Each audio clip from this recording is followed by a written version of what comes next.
Countess of Chester হসপিটালে 2015 এবং 16 সালে নার্স লুসি লেডবির হাতে 7 শিশু হত্যার চাঞ্চল্যকর ঘটনার সময় সেই হাসপাতালের দায়িত্বে থাকা চিফ এক্সিকিউটিভ টনি চেম্বার প্রথমে এ বিষয়ে মুখ খুললেন।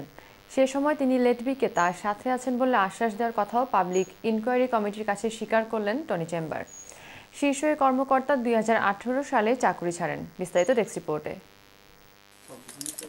অভিযোগ প্রমাণিত হওয়ার পর 7 শিশু হত্যাকারী নার্স লুসি লেডবি 15 বছরের জেলদণ্ড ভোগ করছে। কিন্তু এখনও অনেক প্রশ্ন ঝুলে আছে।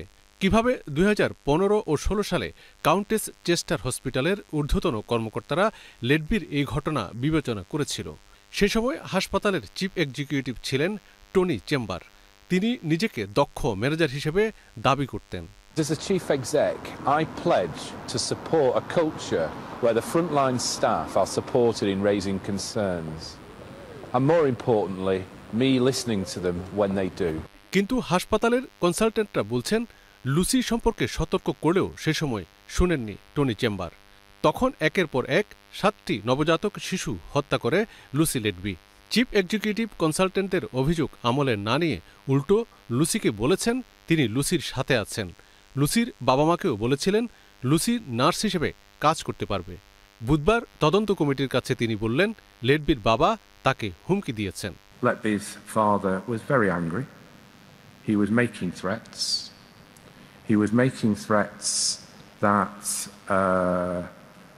would have just made an already difficult situation even worse by threatening GMC referrals for the doctors. He's threatening guns to my head and all sorts of things.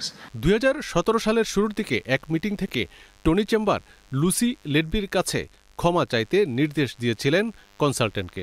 I'm going to give you an opportunity to answer the allegation that some people have made that you behaved in an oppressive or overbearing or bullying way in that meeting. I want to give you the opportunity to say whether you recognize that description of yourself.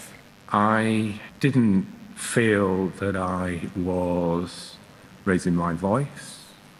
I certainly wasn't angry.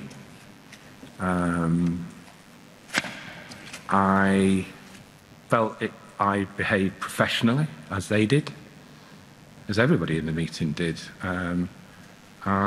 and that's my recollection of that meeting. Lucy Letby গ্রেপ্তার হওয়ার পর 2018 সালে পদত্যাগ করেন Tony chamber, যোগ দেন NHS-এর অন্য কাজে।